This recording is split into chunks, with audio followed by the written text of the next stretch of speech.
Hello students, welcome to study master. I am GS Rai और आज हमारा ये प्रीलिम्स का 10th डे है। 10th डे प्रोग्राम के अंदर टॉपिक चल रहा है 60 डेज प्रोग्राम, उसमें ये 10वां लेक्चर है। और आज का लेक्चर काफी इंफॉर्मेटिव है, काफी कुछ नया आपको इसमें बताया जाएगा। और एक और चीज है कि नोट डाउन जरूर करते रहना। बच्चे क्या कर रहे हैं कि सिर्फ पढ़ते जा रहे हैं और भूल जाएंगे, तो वो चीज मत करो बच्चों। अगर आप पढ़ रहे हो, लेक्चर का कोई बेनिफिट ले रहे हो, तो नोट डाउन कर लेना, ताकि जब लास्ट टाइम आए, लास्ट टाइम मतलब पेपर का बिल्कुल जब आपको पता लगे कि हाँ कल पेपर है, तो उससे एक दिन पहले सारी चीजों की रिवीजन हो जाए आपके अच्छे से, तभी आपको फायदा है। अदरवाइज क्या होगा कि पढ़ा हुआ सब है, लेकिन पेपर में जाके फिर गलती होने के चांसेस बढ़ जाते हैं। तो इस बातों का ध्यान रख लेना और अच्छे से अपनी प्रिपरेशन करके जाना। कोई डाउट रहे तो पूछ लेना कमेंट करके। और एक और चीज है स्टूडेंट्स, यहाँ पर काफी बच्चे जो वीडियो को लाइक भी करते हैं और कमेंट्स भी करते हैं, लेकिन आप लोग जो है वीडियो को शेयर नहीं कर रहे हो। तो प्लीज बच्चों, अगर आपको ये इन्फॉर्मेटिव लग रही है, इससे कोई बेनिफिट हो रहा है, तो चाहे आप एक या दो, जितने भी अगर बात मेरी मान के शेयर कर दे। कोई व्हाट्सएप ग्रुप है, कोई फेसबुक ग्रुप है, चाहे किसी को पर्सनली भेज दो। आपका कोई फ्रेंड है, भाई बहन है, कोई तैयारी कर रहा है, तो उसको भेज दो कि ये करंट अफेयर की लेक्चर, अच्छी लेक्चर सीरीज है सर के द्वारा, एक अच्छा इनिशिएटिव है। करंट अफेयर तो किसी भी एग्जाम में काम आ जाएंगे, तो उनको ये प्लीज रेफर कर देना, ताकि वो भी हमारे साथ जुड़ सके। ठीक है, और कोई डाउट हो तो कमेंट कीजिएगा। चलिए, फर्स्ट क्वेश्चन बहुत बार ये न्यूज में रहा है, इसलिए यहाँ पर मैं क्वेश्चन फिर से आपके लिए लेकर आया हूँ। India's first FCT hub has been setup in which city. जो स्टूडेंट्स नए हैं उनको क्या पता कि एफसीटी है क्या चीज। तो फ्लो केमिस्ट्री टेक्नोलॉजी, एफसीटी क्या है? Flow chemistry technology. हालांकि स्टूडेंट्स बोलते हैं कि सर हमें एफसीटी का पता है, तो आप लोग मत बताया कीजिए। लेकिन जो स्टूडेंट नया है, उसने पिछले 10 दिन के लेक्चर नहीं देखे, तो उसको तो बताना पड़ेगा ना। और अगर आपको पुराने लेक्चर देखने हैं, तो डिस्क्रिप्शन बॉक्स में लिंक दिया गया है, तो वहां से जाके आप लोग जो है डिस्क्रिप्शन बॉक्स से लिंक से जाके पुराने सारे लेक्चर्स जो देख सकते हैं। एक ही जगह आपको सारे लेक्चर्स मिल जाएंगे। और एक क्वेश्चन है कि जीएस की क्लासेस कौन कौन बच्चा अटेंड कर रहा है। जनरल स्टडीज की जो क्लासेस हैं, इकोनॉमी अभी करवाई जा रही है, तो कितने बच्चे अटेंड कर रहे हैं? अगर आप लोग देख रहे हो तो प्लीज उसको शेयर भी कर दो, और नहीं देख रहे तो जाके देख लो। इकोनॉमी खत्म होने वाली है, उसके बाद मैं जल्दी से आपकी जो है पॉलिटी स्टार्ट करवा दूंगा, फिर पॉलिटी आपकी स्टार्ट हो जाएगी। ठीक। तो India's first FCT hub has been setup in which city. तो किस सिटी के अंदर एफसीटी फ्लो केमिस्ट्री टेक्नोलॉजी की एक हब स्थापित की गई है? तो हैदराबाद के अंदर। नेक्स्ट क्वेश्चन देखो। Who has been appointed as the first ever CTO of CIA. ये क्वेश्चन एग्जाम में पक्का मिलेगा, और गलत मत करना। एफसीटी, सीटीओ और FCI. Who has been appointed, CIA के पहले सीटीओ के रूप में किसे नियुक्त किया गया? तो नंद मूल चंदानी को सीटीओ के, सीआईके में। सीटीओ क्या है यहाँ पर देख लीजिए, chief technology officer, chief technology officer. और सीआईए क्या है? Central intelligence agency. ये क्वेश्चन भी यहाँ पर रिपीट का क्वेश्चन है, रिपीट करवाया, पहले भी आपको करवाया, लेकिन काफी इंपॉर्टेंट है, इसलिए यहाँ पर आपको दोबारा से करवा दिया ताकि आपको याद हो जाए चीजें। What is the rank of India's in estimated crypto gains in 2021। तो कितना गेन, क्या रैंक है? 21वां रैंक है। नेक्स्ट देखिए question. A special loan scheme Jawala has been launched by which state government. तो जवाला एक लोन स्कीम है, तो एक किस राज्य ने अभी जो है शुरू की है? या महाराष्ट्र ने शुरू की है। नेक्स्ट क्वेश्चन देखिए। Noted social worker late Shri Somepalli Some हैल फ्रॉम विच स्टेट। प्रसिद्ध सामाजिक कार्यकर्ता स्वर्गीय श्री सोमपल्ली सोमैया किस राज्य से हैं? तो इनका संबंध किस राज्य से है? तो इनका संबंध आंध्र प्रदेश से है। नाम याद रखना, श्री सोमपल्ली सोमैया। नेक्स्ट क्वेश्चन देखो। The first edition of IONS IMEX 2022 has been held in which state. तो भाई किसी चीज का फर्स्ट एडिशन होता है ना, तो वो न्यूज में काफी रहता है कि ये एक नया इनिशिएटिव शुरू किया गया है, काफी कंट्रीज के द्वारा शुरू किया गया है, किन किन लोगों के द्वारा शुरू किया गया है। तो न्यूज के अंदर या न्यूज़पेपर के अंदर 2-3 दिन तक ऐसी चीजें रहती हैं। तो जब 2-3 दिन तक ऐसी चीजें रहती हैं, तो जो एग्जामिनर होता है, जो आपका एग्जाम सेट कर रहा था, तो उसके माइंड में भी कहीं ना कहीं ये क्वेश्चन आ जाता है। तो इसलिए फर्स्ट एडिशन ऑफ IONS, तो पहले क्या है? IONS क्या है पता होना चाहिए पहले। इंडियन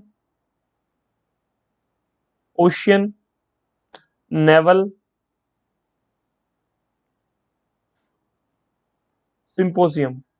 ठीक है, IONS Indian ocean naval symposium. और IMX क्या है? आई का तो ये सेम होगा, IONEX। एम का क्या मतलब है? मैरीटाइम। और EX का क्या मतलब है? एक्सरसाइज। तो ये पूरा क्या बन गया? Indian ocean naval symposium maritime exercise 2022। इसका पहला एडिशन जो है, इसका फर्स्ट संस्करण कहां पर आयोजित किया गया? तो ये गोवा के अंदर आयोजित किया गया। अब अगर ये क्वेश्चन गोवा डायरेक्ट ना पूछ के एग्जामिनर आपसे क्या पूछ ले यह किस सी में किया गया? तो ये अरेबियन सी में जो है जो इसका पहला संस्करण आयोजित किया गया, किस सी में? अरेबियन सी के अंदर। तो क्वेश्चन इस तरह से भी पूछा जा सकता है, याद रहेगा आप सबको। नेक्स्ट क्वेश्चन देखो, how many billion dollar have been approved by the US senate for the manufacture of semiconductor chips? तो जो सेमीकंडक्टर चिप्स बनाने के लिए कितने डॉलर का यहाँ पर जो है दिए गए, कितने डॉलर की यहाँ पर मंजूरी दी गई है? यहाँ पर देख लीजिए 52 अरब डॉलर। ये क्वेश्चन आप छोड़ भी सकते हैं, कोई इतना ज्यादा इंपॉर्टेंट नहीं है। In which state MSME technology centre will be setup in Sindhudurg? Sindhudurg जो है किस राज्य में एमएसएमई प्रौद्योगिकी केंद्र स्थापित किया जाएगा? काफी इंपॉर्टेंट क्वेश्चन है। सबसे पहले तो एमएसएमई है क्या चीज? Micro small medium enterprises. तो एमएसएमई की शुरुआत कब हुई थी भारत के अंदर? तो 2007 में। अगर बड़ी बड़ी इंडस्ट्रीज नहीं है तो माइक्रो स्मॉल और मीडियम इंटरप्राइजेस को बढ़ावा दिया जाए, इससे क्या है, रोजगार सृजन हो। तो 2007 में एमएसएमई का कॉन्सेप्ट आया था, क्योंकि भारतीय इकोनॉमी में काफी इसने जो है बड़ा योगदान रोल जो है प्ले किया, कि कोई भी मतलब एमएसएमई के तहत लोन लेके कोई भी 10 लोगों को 5 लोगों को रोजगार प्रोवाइड करवा सकता है और सेल्फ सफिशिएंट अपने लिए कमा सकता है, अपने परिवार के लिए पालन पोषण के लिए वो पैसा कमा सकता है। तो ये काफी इंपॉर्टेंट चीज है। और सिंधुदुर्ग में इसका पहला जो है टेक्नोलॉजी सेंटर सेटअप करना है, तो वो सिंधुदुर्ग किस राज्य में? ये क्वेश्चन यहाँ पर आपके लिए, तो कहां पर है? महाराष्ट्र के अंदर। नेक्स्ट क्वेश्चन देखिए, very important question, the seminar industry connect 2022। तो पहले सेमिनार का नाम याद रखना, industry connect 2022, industry and academia synergy was organised by ministry of chemicals and fertilisers in association with whom? तो किसके साथ मिलकर इन्होंने जो है इंडस्ट्री कनेक्ट 2022 इसका आयोजन किया है? तो राइट आंसर क्या है? FICCI and CIPET. अब ये दोनों है क्या चीज? FICCI और CIPET। तो देख लीजिए फिक्की क्या चीज है? Federation of Indian chambers of commerce and industries. Federation of Indian chambers and sorry federation of Indian chambers of commerce and industries. तो फिक्की, इसकी स्थापना कब हुई थी? तो फिक्की की स्थापना 1927 में हुई है। मैंने आपको इकोनॉमी के अंदर करवाया है 1927 में। आजादी से पहले ही फिक्की बन चुका था। और CIPET क्या है? CIPET central institute of petrochemicals engineering and technology. Central institute of petrochemicals engineering and technology, इसकी स्थापना कब हुई थी? 1968 में। तो इन दोनों के साथ मिलकर ministry of chemicals and fertiliser ने क्या है, इंडस्ट्री कनेक्ट 2022 एक सेमिनार का आयोजन किया है। तो ये इंडस्ट्री कनेक्ट 2022 सीधा पूछ लेगा कि ये सेमिनार किस मंत्रालय के द्वारा जो है ऑर्गेनाइज करवाया गया? तो ministry of chemicals and fertilisers. याद रखना, वहां पर मिनिस्ट्री ऑफ एनर्जी भी दिया होगा, तो ध्यान रखना इन चीजों का, काफी इंपॉर्टेंट क्वेश्चन है। तो राइट आंसर क्या है? बी। समझ में आई आपको चीजें? Which airport in India is set to get the status of power positive airport of India in March 2022? तो मार्च 2022 में पावर पॉजिटिव जो है एयरपोर्ट, किस एयरपोर्ट को दर्जा दिया गया था? तो यहाँ पर कोचिन इंटरनेशनल एयरपोर्ट। अब आपको मैंने लास्ट भी एक क्वेश्चन का आंसर कोचिन इंटरनेशनल एयरपोर्ट था। तो भाई कोचिन इंटरनेशनल एयरपोर्ट किस राज्य के अंदर, किस स्टेट में पड़ता है? ये किस स्टेट में है पता होना चाहिए आपको। वहां पे मैच द फॉलोइंग आ जाए और आपको पता ही ना हो कि कोचिन इंटरनेशनल एयरपोर्ट किस राज्य में, तो आप लोग कमेंट करके बता दीजिए मुझे। इससे क्या है, किसी बच्चे को नहीं पता भी उसको भी पता लग जाएगा। नेक्स्ट देखो, ये बहुत इंपॉर्टेंट क्वेश्चन है और बहुत इंफॉर्मेटिव क्वेश्चन है। इससे आपको काफी कुछ चीजें क्लियर हो जाएंगी। India has approved a digital work plan 2022। तो एक डिजिटल वर्क प्लान 2022 है, with which intergovernmental organisation? तो भाई पहले तो डिजिटल वर्क प्लान 2022 है, ये किसके द्वारा है? तो इंडिया ने इसको अप्रूवमेंट दिया है। With which intergovernmental organisation? तो ये सारी ही जो है इंटर गवर्नमेंटल ऑर्गेनाइजेशन है। तो हम सबके बारे में थोड़ी थोड़ी इन्फॉर्मेशन मैं आपको बता दूंगा, क्योंकि कई बार क्वेश्चन डायरेक्ट ना आके इनडायरेक्ट आ जाता है। हालांकि अगर आप इंडियन इकोनॉमी में पढ़ रहे हैं तो इकोनॉमी के अंदर मैं सारी चीजें ये आपको करवा दी है मैंने, ओपैक, G20, सार्क, एशियान। अगर अभी तक आपने वो लेक्चर्स नहीं देखे तो देख लीजिएगा, लेकिन इस लेक्चर में भी मैं आपको करवा देता हूं, क्योंकि कुछ बच्चे जो है इकोनॉमी के लेक्चर्स फॉलो नहीं कर रहे हैं, तो उनके लिए ये जरूरी हो जाता है कि वो यहाँ पर उनको बता दिया जाए। सबसे पहले ओपेक क्या चीज है, इसका आंसर भी मैं बताऊंगा। सबसे पहले ओपेक क्या है? Organisation of petroleum exporting countries. Organisation of petroleum exporting countries. Total 13 देश हैं जो यहाँ पर क्या है, तेल को एक्सपोर्ट करते हैं, उनकी एक ऑर्गेनाइजेशन है। स्थापना कब हुई ओपेक की? 1960 में। कहां पर? बगदाद के अंदर, इराक के अंदर इसकी स्थापना हुई। लेकिन क्वेश्चन क्या बनता है, इसका हेडक्वार्टर कहां है? तो भाई इसका हेडक्वार्टर वियना के अंदर है। कहां पर? ऑस्ट्रिया में। OPEC, organisation of petroleum exporting countries, ठीक, 13 देश है इसमें टोटल, और 1960 में इसकी स्थापना हुई थी, आपको याद रहेगा। नेक्स्ट है G20। G20 क्या है? ये 20 देशों का एक समूह है जो कि आपस में मिलकर जो है देश को बढ़ाने के लिए और आपस में कोऑपरेशन और कोऑर्डिनेशन करके आगे बढ़ने की बात करते हैं, डेवलपमेंट की बात करते हैं। तो 19 देश हैं प्लस एक यूरोपियन यूनियन है इसके अंदर। और G20 की स्थापना कब हुई थी? तो 1999 में, 1999 से G20 जो है चर्चा में है, और ये तब से इसका जो है स्थापना हुई थी G20 की 1999 से। नेक्स्ट है सार्क। अब सार्क क्या है? South Asian association for regional corporation. South association, sorry, south Asian association for regional corporation, ठीक है, सार्क याद रखना, SAARC। और इसकी स्थापना कब हुई थी सार्क की? तो 1985 के अंदर। हेडक्वार्टर कहां पे इसका? ढाका में। कहा? बांग्लादेश के अंदर। अब एक जो है और क्वेश्चन पूछ लेता है एग्जामिनर यहाँ पर, सार्क में कौन कौन से मेंबर कंट्रीज हैं? सार्क के अंदर कितने मेंबर कंट्रीज हैं सार्क में? तो सार्क में टोटल 9 मेंबर्स हैं। कौन कौन से हैं? अफगानिस्तान, नोट कर रहे हैं ना ये सारी चीजें, बांग्लादेश, भूटान, नेपाल, इंडिया, मालदीव्स, पाकिस्तान, श्रीलंका। अफगानिस्तान, भूटान, बांग्लादेश, नेपाल, इंडिया, मालदीव्स, पाकिस्तान और श्रीलंका। तो यहाँ पर क्या है? रीजनल कॉर्पोरेशन, मतलब क्षेत्रीय सहयोग साउथ एशिया के अंदर।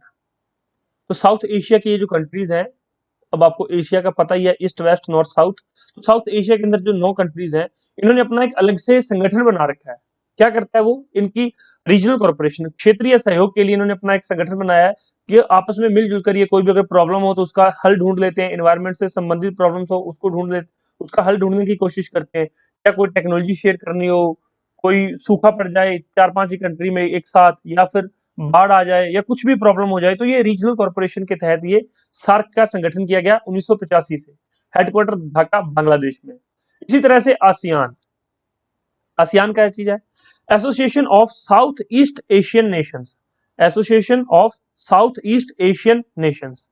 स्थापना कब हुई इसकी? 1967 के अंदर, 1967 में इसकी जो स्थापना हुई थी। और इसका हेडक्वार्टर कहाँ है? जकार्ता में।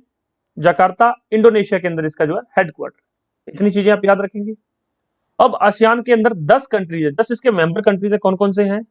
Brunei, Cambodia, Indonesia, Laos, Malaysia, Myanmar, Philippines, Singapore, Thailand और वियतनाम।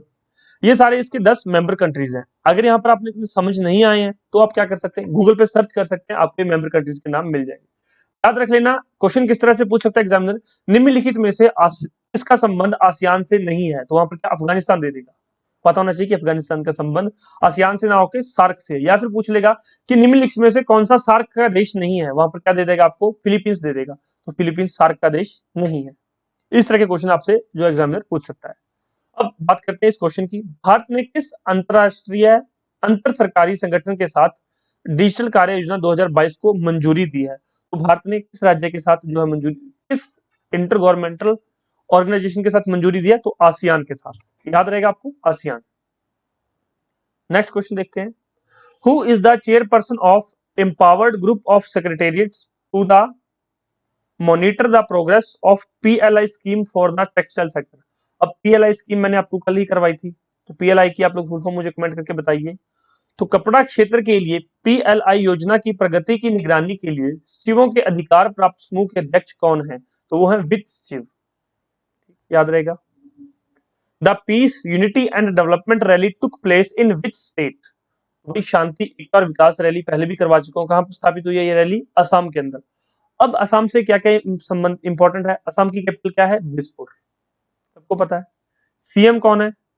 हेमंत बिस्व शर्मा। हेमंत बिस्व शर्मा, शर्मा नहीं है, याद रखना, शर्मा है ये।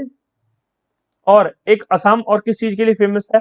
काजीरंगा नेशनल पार्क का संबंध किस राज्य से है? काजीरंगा नेशनल पार्क जो कि एक सींग वाले गैंडे के लिए फेमस है, तो इसका संबंध असम से है, ये असम के अंदर। तो ये भी क्वेश्चन आपकी ज्योग्राफी में संबंधित पूछ लिया जाता है और करंट अफेयर में भी ये काजीरंगा नेशनल पार्क रहता है, तो ध्यान रखना इस बात का। आपके लिए आज के मैंने टॉपिक्स जो है डिसाइड किए हैं, आप लोग उससे पढ़ के टॉपिक्स नोट कर लो, कौन कौन से टॉपिक्स हैं आपके, आपने वो पढ़ने जरूर है। पहला 5 ईयर प्लान के बारे में, टोटल 5 ईयर प्लान कितने हैं, ये 5 ईयर प्लान किसके द्वारा दिए जाते थे, पहला 5 ईयर प्लान कौन सा है और 8वां 5 ईयर प्लान कौन सा है, 8वें 5 ईयर प्लान का टाइम पीरियड क्या है। उसके बाद बैंकिंग, बैंकिंग से संबंधित कि बैंक आरबीआई क्या काम करता है, बैंक कितने प्रकार के होते हैं, कमर्शियल बैंक कौन से हैं, कोऑपरेटिव बैंक कौन से हैं, बैंकिंग के बारे में जाके पढ़ लेना, एक क्वेश्चन आपको बैंकिंग से संबंधित पेपर में देखने को मिल सकता है। नेक्स्ट है वर्ल्ड बैंक। अब वर्ल्ड बैंक सीधा आपको पता है, वर्ल्ड बैंक के बारे में पढ़ दिया, इसकी स्थापना कब हुई, ब्रेटन वुड कॉन्फ्रेंस मैंने बता दिया। लेकिन वर्ल्ड बैंक ग्रुप के बारे में पढ़ो कि वर्ल्ड बैंक ग्रुप में कौन कौन सी 5 चीजें हैं, उनका संबंध किस किस से, आगे उनके क्या क्या काम है, WB वर्ल्ड बैंक के बारे में देख लेना जाके। उसके बाद WTO world trade organisation, WTO के बारे में जाके पढ़ना। ये हालांकि इकोनॉमी से संबंधित है ये सारी चीजें, और आपको क्या कहा जाता है कि ये तो यूनाइटेड नेशन से संबंधित है या फिर इंटरनेशनल ऑर्गेनाइजेशन है। इंडियन इकोनॉमी के अंदर इनका बहुत बड़ा रोल रहता है, वर्ल्ड बैंक का, WTO का, बैंकिंग, 5 ईयर प्लान्स, और इसके अलावा यूनाइटेड नेशन, हमारी इकोनॉमी पर यूनाइटेड नेशन का कितना जो है कितना इफेक्ट है, तो ये सारी चीजें आपको इकोनॉमी में पता होना चाहिए। और जब आपको ये पता चल जाएगा कि WTO का हमारे देश के ऊपर कितना इफेक्ट है, वर्ल्ड बैंक का कितना इफेक्ट है हमारी इकोनॉमी पर, तब आप मेंस का आंसर लिखने में सक्षम हो जाएंगे। मेंस का आंसर लिखने के लिए कोई अलग से वो नहीं होता कि हाँ कुछ जादू सीखना पड़ता है कि ठीक है अब मैं मेंस की तैयारी कर रहा हूँ या कर रही हूँ, नहीं। इस तरह से पढ़ते पढ़ते आपको मेंस का समझ आने लग जाएगा, लेकिन उसके लिए प्रॉपर गाइडेंस की जरूरत होती है और आपको प्रोवाइड करवाई जाएगी। अगर ये हमारा प्रीलिम्स प्रोग्राम सक्सेस रहा, आप लोग काफी मात्रा में, काफी जो है तादाद में स्टूडेंट्स हमारे साथ जुड़ गए, आप वीडियो को शेयर करेंगे, स्टूडेंट्स देखेंगे और जो है स्टूडेंट्स हमारे साथ जुड़ते जाएंगे, हमें पता लग जाएगा कि ठीक है कितने स्टूडेंट रेगुलर हमें देख रहे हैं, फॉलो कर रहे हैं, हमारा जो ग्रुप बना हुआ है मिशन HCS 2022 उसमें कितने स्टूडेंट्स ऐड हैं। उसके बाद प्रीलिम्स के बाद आपको मेंस का फ्री प्रोग्राम चला दिया जाएगा, अगर हम अच्छी यहाँ पर आपकी जो है रिस्पांस रहता है। तो अगर आपका रिस्पांस प्रीलिम्स में अच्छा नहीं है हमारे साथ, तो फिर मेंस का क्यों, फिर मेंस का पेड बैच लॉन्च कर देंगे। अगर फ्री में आप लोग नहीं पढ़ना चाहते तो फिर जो पढ़ना चाहते हैं वो पेड बैच में आ जाएंगे। तो इस तरह से अगर आप लोग हमारे से जुड़ना चाहते हैं तो हमें भी सपोर्ट कीजिए, हमें भी सपोर्ट की जरूरत है।